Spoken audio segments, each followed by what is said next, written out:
Hi everyone. So we're gonna get into game number 2 between KeeN and Drainerin. Don't know who that is. Honestly, KeeN probably gonna win this one, but as the other matches aren't quite set up yet, you figure we'd rather do something than nothing. So really, what I'm hoping for is either Billowy versus KeeN or Live versus Tails. If nothing works out and we have to do KeeN versus the winner of Rain or Asleep, that would also be okay too. That would be a neat TVZ, no matter who ends up winning between the two Zergs. Yeah, looks like we're getting into it. KeeN just asked me to make the lobby. Oh, okay. So you can judge me for all of my terrible lobby making skills. I will. As you always do. W says game heart, first of all. Slap! Swear to God. Oh, right, you use the BaseTradeTV ones. Oh, it doesn't matter. No, it doesn't. Oh, God. I don't need graphs. It's fine. I do need a drink of water. Okay, I would feel really bad just like abandoning them, but Billowy versus KeeN just became available. Oh, then I don't know. We should probably do that, to be honest.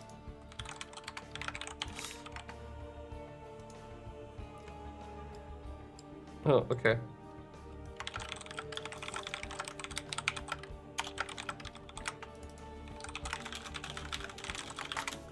I like how you just leave, you don't say anything. You had it covered. Look at the gist. Oh god. Shot down. So rude. Oh, this should be a really good match though. I think the big people that everyone's kind of on the lookout for in this bracket right now are like the Koreans, Billowy, KeeN, Alive, all really, really strong players. Sleep also. Sleep strong is okay. It's alright. But yeah, the other Koreans for sure. Alive, Billowy, and KeeN are basically the top 3 and very, very often get to the round of 4 and sometimes even win these things. So the usual contenders for them, by the way, is Guru, basically, of who's in this bracket right now. Of course, if they're Snoot and Urchin, all then that too. But for what I'm looking at in the bracket, it's each other, which is what's happening right now, Billy versus KeeN, or it's Alive, or it's Guru. Those should have been the top 4 if the seeding just wasn't a little unfortunate today for the 2 Koreans on the top side. Yeah. You know, it's really funny. I'm actually quite happy that we're gonna end up casting, or sorry, we're not casting Sleep right now, but speaking of Sleep, earlier today, I watched a game of Sleep. It was a really fun game to watch. It was from the Cannon Rush thread that I was talking about earlier. Ruin versus Sleep, yeah. Oh my god, Ruin's a name I haven't heard in a long time. Code A Season 1. Huh. Interesting. Did Sleep lose to the Cannon Rush? Yes, everyone in this thread was. Ah, okay.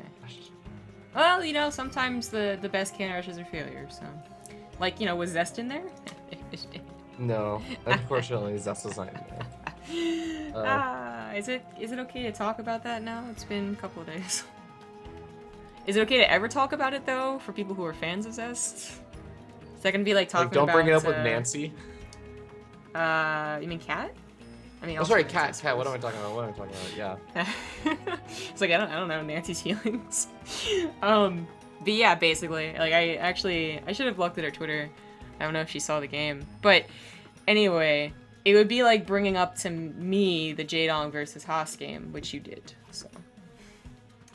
It's very good. Jaedong versus Haas, amazing. No, not amazing. It's terrible. Amazing. One of my favorite moments in life. Terrible. Sometimes you just want to see the world burn. See, actually, you know what? I'm going to defend Haas for a moment, okay? Because he gets a lot of shit, and people are always like, he's ruining the game. It's like watching the world burn. No, you know what? That's not the way that I look at it. The way that I look at it is it's a man who believes in one style of thing, that like his play style, and it's looked down upon. People look down upon him and they say he's not a good player, but you know what? He believes in his play style. He believes in the heart of the cards, and he draws those cards and he makes it work. I would have much It's not even a respect issue, okay? Like, we're gonna be serious for a second. Like, I respect everyone in StarCraft, basically. But I would like him so much more, his playstyle so much more, if he had that same kind of, like, heart of the cards, I do what I want, I'm gonna change this game by just force of will, and make my style work. If he was doing something like making mech work versus Protoss, instead he's just making cheesy Protoss work, which has been working since 2010, occasionally enough. No. In pro games, making like 7 oracles was not a thing. Like, that's not a thing. It's know, not like man. these are super common things. MC was doing some stupid shit with Stargates, alright? 7 pylon wall-ins with a cannon rush was not a thing before Haas, as far as I was aware. Well, maybe not. Alright, let's do the introductions. In the bottom left, as the Red Terran, he is KeeN. And his opponent in the bottom right-hand corner of the map, we have the orange Protoss player, Billowy. You continue loving who you want to love. I will. Good. If I had to pick one player I wanted to win a WCS Premier event or even BlizzCon, it wouldn't be in North America. It would be like Peely Peely or Scarlet or anyone else. Wow. Wouldn't be MC, like God Protoss himself, who I'd always be happy to see him make a big return. No, it'd be Haas. If I had to pick one player that I could wish upon a star to win, it would be Haas. That's gross. You don't even cheer for the scene that you helped build. Wow. What happened to you can love who you want to love, Zombie Grub? Nope, that's Sounds gross. like there's some judgment in your voice. First you want Haas to win a WCS. What next? Marrying your pets? God. But that's actually an interesting question. If I had to choose one person to win BlizzCon, for instance, assuming that everyone's had a chance to get in, who would I actually give that wish to? I'll think about that some more. The Reaper gets in here, but can't do very much. And it is just a, I mean, they have a lot of scouting for what is usually the Protoss scouting less than the Terran. Like, the SCV scout from KeeN seemed unnecessary, but he did it anyway. And I guess he really wanted to play it safe because this was his end result. This is what he wanted to do, and he had to make sure he could do it. Fast third command center. I like these 3cc. Billowy, on this map, I do always feel like this map gets a little bit weird in the late game, because when it gets to the late game, it always seems to go to like the super late game, where we end up seeing like mass liberator armies and everything, but once again, we're having the Cyclones coming out. Or at least a Cyclone. I wonder if there's going to be multiple Cyclone again. He could go up to 2, but you shouldn't go up anymore after that if you don't get the upgrade, which he's not getting. So, should only be the 1, maybe 2, and I don't even know if they're going to be aggressive. They can always be, especially when you have this little bridge where you can't be, like, surrounded accidentally or something like that, but they're also so useful defensively that to risk losing it is, would be a big deal. It actually just goes into the mineral line. As I said, the SCV got a scout, the Reaper kind of got a scout, but not for very long. In fact, is the Reaper still alive? He is. He ran way far away.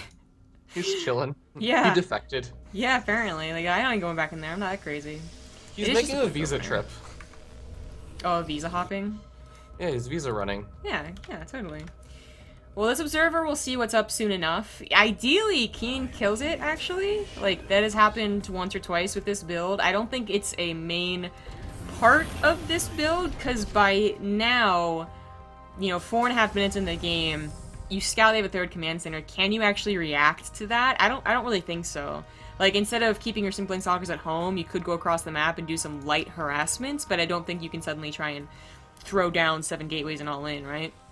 He's not actually going to find the 3cc, which is a really, really clever positioning, by the way, because you have to remember, every Protoss player comes in with their observers, and they're paranoid about being scanned and picked off, so they'll actually take really weird pathways that are around the edges of the base, so planting the CC, like, in the bottom left makes it actually pretty hard to scout. What he does scout, though, is the starport timing, which tells you a lot, there's so many different variations of starport timings, but late as this is, it's gotta be a third CC, and he should know that. But again, like, it's not, he can't really do much against it. What he can do is say, okay, then your stim's obviously really late. Your medevacs are only just now coming out. That's at least, 40 seconds or whatever it is for me not to be worried about drops, and then whatever else for stim pack. And that's a long time for Billowy. Again, had he scouted this a bit earlier to even, I don't know, use something a little bit more extreme, like a double forge. Alright, like try and get away with a little bit more, but the scouting was not the fastest it could have been. He really was just calm and waiting for that observer. A lot of observers, by the way. Not just that one. I think it's nice. We're going up to like the Pig Baby 5. And Pig Baby I 5. It's like a Jackson 5, except worse. Isn't it? Like, I always consider like to be the Pig Baby 5, because there's like Protoss players that get up a lot of observers, but I always feel like they stop at 5. Even though I've never seen Protoss players that really go up to like 6 or 7 observers. It's always 5. That is pretty excessive. When you consider that most maps can be covered with 3 observers around your main and natural, and then 1 for regular scouting, and then I guess and then one with your army. Yeah, 1 with your army, there you go. That would be pretty perfect 5. Thanks to Huluvu SC for the 31-month resub. Hello. Hello. Alright, so the push is commencing, but they've both been really ramping up for quite some time. Billowy does have a saturation down. He has a decent-sized army. So there shouldn't be any, killing here, really. KeeN might be able to snipe a sentry or 2, but that's about it. +1 weapons does finish up right now for KeeN. +1 weapons is actually about to finish up also for Billowy, so should be pretty even upgrades, although I do gotta say, when you get the +1 weapons finished up for the Adepts, it feels pretty good, especially when you start doing the harassment with them. And I bring that up because the Warp Prism is on the other side of the map, ready to try and warp in some stuff, but look at this, we got double missile turrets and a Cyclone ready there, and waiting for the missile, or for the Warp Prism. Yeah, that shouldn't, it might be able to unload the cargo, but definitely not get anything more done. I think that was like a pile or something in the middle right there. Oh, Jesus. Okay, barely keeps it alive. 4th base is scouted. There's a 6th observer, by the way. This one over here. You broke the code. Yeah, the exactly. Pact is broken. I mean, I don't even know about the need for 2 observers over here. But I guess this one is technically for the main base drops, and this one's technically for the bridge. But most people, no matter the race, just stop using the bridge after X amount of time. Well, I guess Zerg can like some Zerglings through it, but nah, it's usually not used. And it's not being used at all here, as we can see. KeeN is just focusing on the very northern half of New Gettysburg. And it's been such a kind of a passive game that it's not even about killing thirds or trying to get into the naturals for either one of these guys. It is about that 4th base and whether or not KeeN can try and get Billowy out of position to try and save it. Yeah, this is what I was talking about at the beginning, where when it goes to like the late game on New Gettysburg, it goes to the really late game on New Gettysburg. Yeah. I rarely see like a lot of the in-betweens. It's like either you're going all out aggression on like 1, 2, maybe like 3 bases before being saturated, or you like wait around until you both have 4th expansions, you're almost maxed out, and then you fight. Yeah. Yeah, that does seem to be the way it goes. Now, I feel, coming into this, KeeN and Billowy have faced each other before. Billowy has faced a lot of our regular Terrans, shall we call them, before. Oh, a little bit of a scuffle. Oh, that might not be enough for Billowy, especially if the sentry's targeted. Now that he's got weapons. Alright, he's good. Anyway, yeah, he's actually torn down quite a few of our favorite Terrans as well. He's had his brilliant moments, his brilliant days, and he's had his off days. So Billowy at some points looks like he's absolutely going to win Corsair Cup, Elite League, whatever. Some points is like he gets knocked out in the round of 8. But the one thing that definitely seems to trip up Terrans is not necessarily his Warp Prism harassment, which hasn't even really occurred. It's not his Adept Shade control. It's him getting to Colossus. Which a lot of Protosses are getting to now. It's not that he's unique anymore in that, but he was one of the first ones to do it, and Korean Terrans looked like they were just like, what's happening? I don't understand. What do I do against this? And that still is true for some of the Terrans. So Their expansion, very vulnerable. Yeah, the army's around, but now targeting that Nexus, he's gonna get it. Oh, wow. Yeah, the Marines are all gonna end up dying, but, I mean, it's Marines. You can afford to give up Marines. Especially on the economies these two are sitting on. Yeah, and they're easily produced with that reactor, so This was definitely worthwhile trade. Get a couple of probes, and I think you get like an adept or two with them. Wants to get the 4th base as well. He could target fire. No, the force fields are good. I'll react to by Billowy. 5th expansion starting up over here for KeeN. And I feel like, yeah, losing the 3rd is kind of annoying. But at the same time, these players are almost maxed out anyways, so it sucks to like not be building up as much of a bank, but Billowy still has a nice little bank going for him. He's getting up other forms of tech, the Templar Archive's coming out, he's keeping his Colossus alive. I don't think it's necessarily like a terrible loss for Billowy, just kind of like a minor setback. Was he really good in carriers? No. Really? Does he know we're not playing on the balanced test map? Yeah, is he still confused? has to pay for interceptors. He's confused with what day it is? Yeah, that's interesting. And, I mean, Tempests are the natural, like, him going up to Fleet Beacon makes sense. It is one of those passive New Gettysburg games, and you know that KeeN's going to get to his own amount of Liberators that no amount of ground army is going to be taking on. That's great, that's fine, that's a natural progression of things. But Tempests have range. Carriers have a bit of range, of course. And they still have their unload interceptors, release interceptor things, so that technically can add like a way of adding more range, but like they're kind of slow. They don't have as much range as I was saying, so they can't exactly stay over like a pillar or anything like this, like Tempest can. And yeah, their interceptors cost money. Their attack literally costs you money, and their attack can actually be killed. You can kill the interceptors. So why these over Tempests? I don't know. Do you think that maybe he's like identified that he killed off a lot of Marines, so like there's a lot of Marauders in this army, and even the Liberator is not going to be super effective? Even then, like that's a reason to go for either Tempest or Carriers. Yeah, but I feel like Tempests are the thing that you do, and your opponent has a lot of time to react to them. It's just hard to react to them. Carriers are the thing where if you have a lot of carriers and your opponent just like doesn't have the right army composition for them, you just lose your entire army, and then it snowballs and you die. That's true. Carriers they do a lot more damage when you get enough of them, but dang. Training out all of his adepts because he doesn't want to go through the Liberator zones. Yeah. Oh boy. I mean, the Carriers still want to be hidden. Like he really, I think, wanted to have like 5 or 6 before we had to show them. But KeeN just pushed in and bullied Billowy. Oh boy. Tell me those adepts aren't going to finish. Yeah. Okay. 3rd expansion going down. This is actually starting to become a big deal because they never threw down a 5th expansion. The Carriers are gradually killing off a couple of Marines here and there, but he's going to end up potentially losing. Oh no, those are just adepts, mixing up the health bars. A lot of probes went down. He's the natural and the 3rd base. KeeN has extra command centers coming down and extra starports too.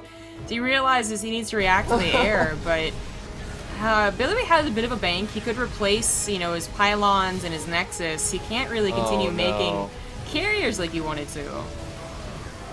Yeah, he does clean up a large portion of the army, and even though KeeN is now like down to 150 supply, he's still up 30 supply. I do wonder if the Colossus is still alive and he still has these carriers alive. He's gonna have a couple more finishing up. Can he actually just do something with this? Could he attack? I don't know. Yeah, get on top of the production or something. Well, I'm not sure. The possibility for carriers has been.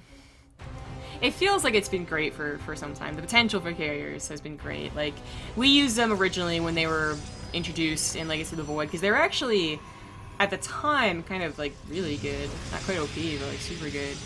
And releasing interceptors into Terran's production was a legitimate issue that you had to react to, but I'm not sure. Billowy would have to remake all his interceptors, and he doesn't have a steady flow of income.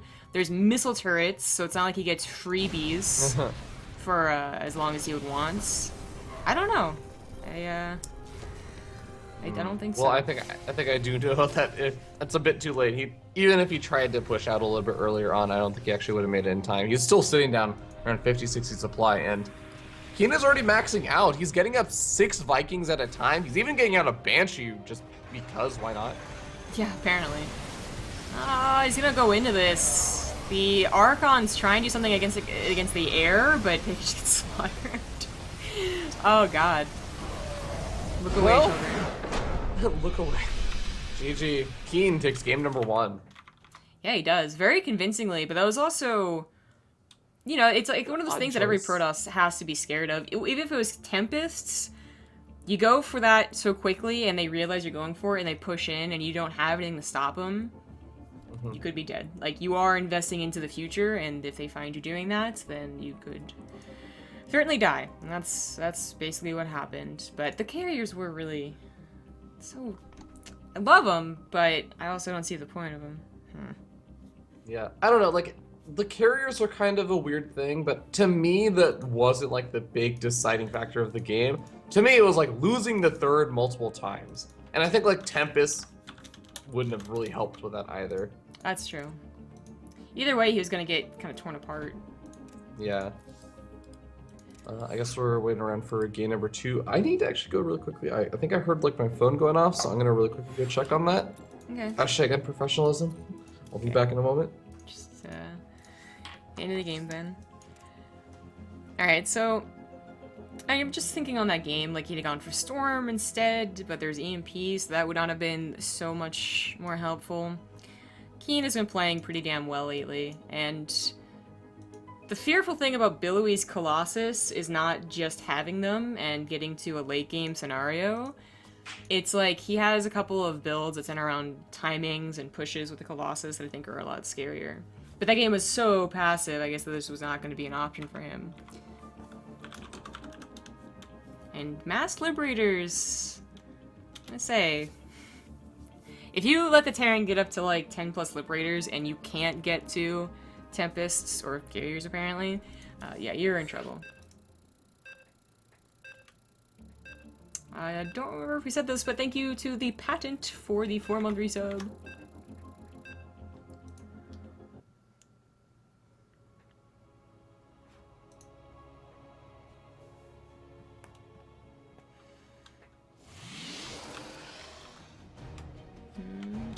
Alright, in the bottom right, it was his map choice.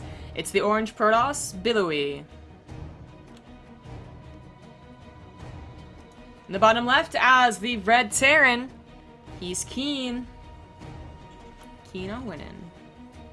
KeeN has been performing better and better. Like, I don't think he's unretired, or I can't even remember if he made a statement about being retired. There's just some cases of them just not saying anything and not playing that much, and then coming back and playing a lot, right?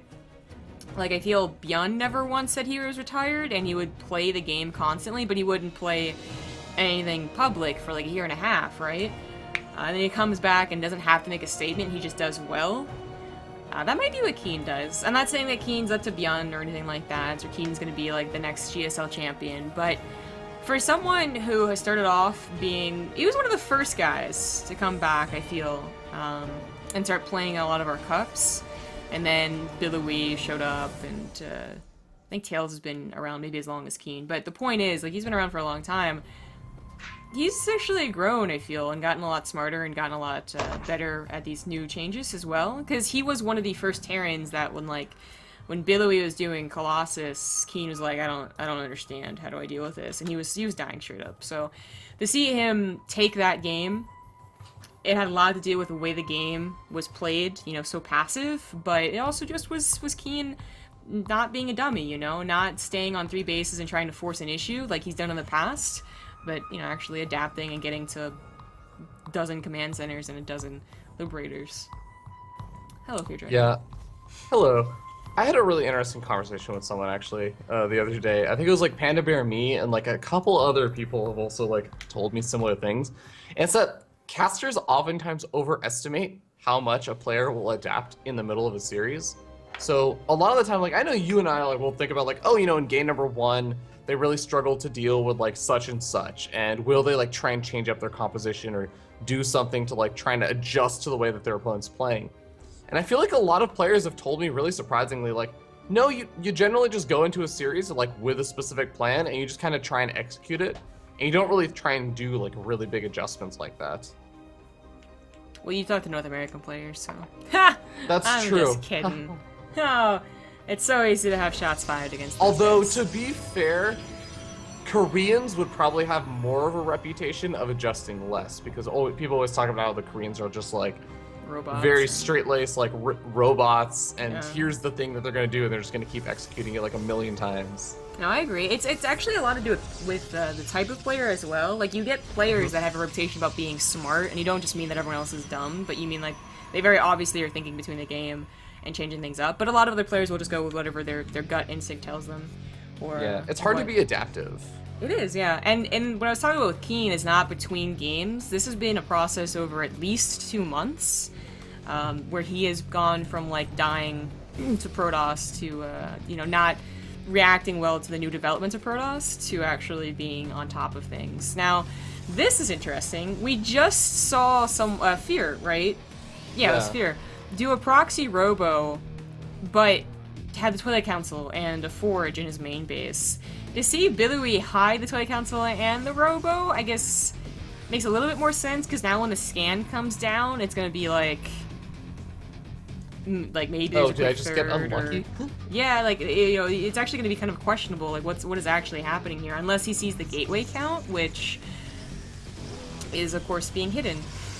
So, it's unlikely he would Literally have scouted nothing. There's nothing that he could actually scout right now. This is amazing. Yeah. And, like, there's something to be said about, there's, you know, the scouting nothing. You know, you get a Reaper in this base and all up in this base's grill, and you see literally every single edge and corner. KeeN's gonna be like, what the hell, something's wrong. And he's gonna start looking around the map. But the likelihood of that happening with Adepts covering the bases and a Mothership core is so low. At most, he'll see 3 gateways and assume he missed something. So this is just very, very cheesy. Yeah, but for those who are not keeping count, that is going to be going up to, I believe, what is that, 7 gateways or 6 gateways? 6. 6. So he's also chrono boosting the robotic facility still, so I wonder if he's actually going to produce anything else out of it. It's so far away, though, that I'd be surprised if he, like, made another Immortal or something. You know what I would actually love to see? In this situation, like, you can see he's got some minerals to spare and he's going to use them on a couple of adept weapons. He can actually afford to build a second warp prism right now. And I actually feel like that really does give your push like a little bit extra sustainability. You don't have to, if you lose your warp prism, you're not just like, okay, well, I guess I got to start up another one and stop my push for like an extra 45 seconds. Yeah.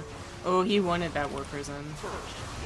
So whereas Alive had a wall off and a bunker and missile turret set up, because he went for a fast 3rd CC, KeeN was being very loosey-goosey with this 3rd CC build. Like, he plants that on location super early, and his Reaper literally got a scout as the Adepts came in, and that was, you know, too late, so that's gonna be game. This is actually a hard counter, I would say.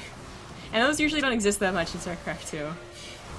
This is one of those times that I think KeeN's just like, well, shit, I got. He's like scanning around. He's like, where was your stuff? Yeah. Like, I didn't see anything. Yeah, the only thing he really saw was the lack of gases with the Reaper, but even then, like, he saw it as the Adepts. I love, like, he really had a lot of scans. Yeah, I know. That's like one of those moments where I want to actually like say as the observer, like type in all chat like top left. Yeah, right? Ah, God. We're gonna get KeeN's map choice now. Hopefully he'll be a little more paranoid. I do love that Billowy, we talked about, you know, players recognizing between games what happened. Billowy recognized that last game that he did go for a 3cc build, and I don't know about anyone else, but whenever I see someone do that, like a 3rd hatchery on location or a 3rd nexus at like 4 minutes, I'm like, you son of a bitch.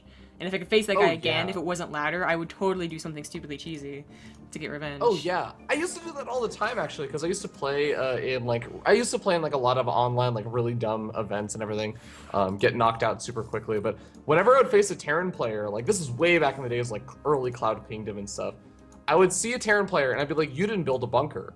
Do you remember there was that phase where Terran players didn't build bunkers in like early days of Wings of Liberty? Like Flash lost all of his games. Oh, Wings of Liberty. Yeah, it's just like, you didn't build a bunker. I'm gonna chrono boost out a Zealot and a Stalker. I'm literally just gonna go kill you right now with 2 units. And like, whenever I saw a Terran player who didn't do that, I was like, all right, I guess I'm just gonna I'm gonna chrono boost out my Zealot. Like, you're gonna die right now. And that's the way this game is gonna go. I do remember that, yes. There's been plenty of times where Terrans just were being stupidly greedy. We're gonna go to a quick break before we get into Frozen Temple, so see you guys soon.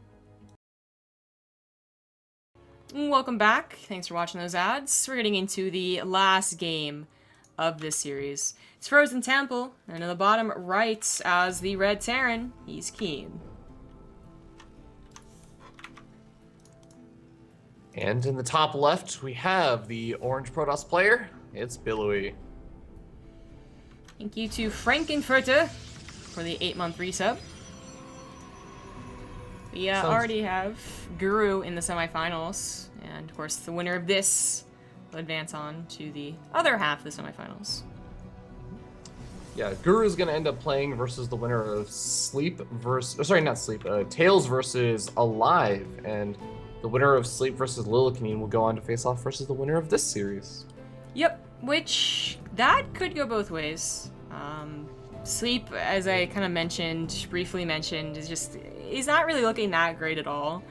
I don't want to just be like mean to him or anything like that, but we finally have a Zerg Korean showing up to a lot of these online cups, because first it was Terran, it was KeeN and Alive and whatnot, and then a couple Protosses, Tails, and but then of course Billowy showed up. But we didn't really have a lot of Zergs. And then Sleep comes back, and we were pretty excited. Pretty old name. And he just... well, he definitely didn't look up to, like, KeeN standard, for instance. So, I'm hoping that he got better. He did 2-0 Raynor in his EVZ, and Raynor's actually had pretty good EVZ lately. So that might be a testament. I'm not sure what this is. Is he trying to fake out a forge? I guess. He just didn't even care, like, he didn't even bat an eye. Well, and the probe leaves. I guess you assume they're not gonna do anything. And the probe did get out of there as soon as it let the pylon down. I don't know, man, that was, I mean, because you could argue, well, he's trying to deny mining, but that actually didn't deny any mining, I don't think. It was like right here. No, it didn't. It wasn't good to deny any mining. Like, I almost feel like Billowy just forgot which base he spawned at or something. It was like, alright, this is a good location to make sure I don't get Widow Mine dropped, and goes back and is like, wait a second. You know what? Nah, a building pylon wouldn't have been able to scout the gas geyser, right? Because like, building stuff sucks with vision. No, it would not have as far as I'm aware. Okay, that's what I thought. That was like the one thing that maybe could have been very useful to know, is if he takes the gas super quickly. Yeah. Well, I feel like he was just trying to bait out a reaction of like pulling SCPs to mess with KeeN. Yeah, and KeeN just did not give a fuck.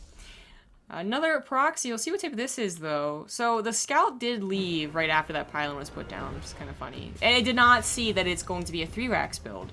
Not a Widow Mine drop, which has very limited production. Not a Cyclone build, which is all about having 1 or 2 key units.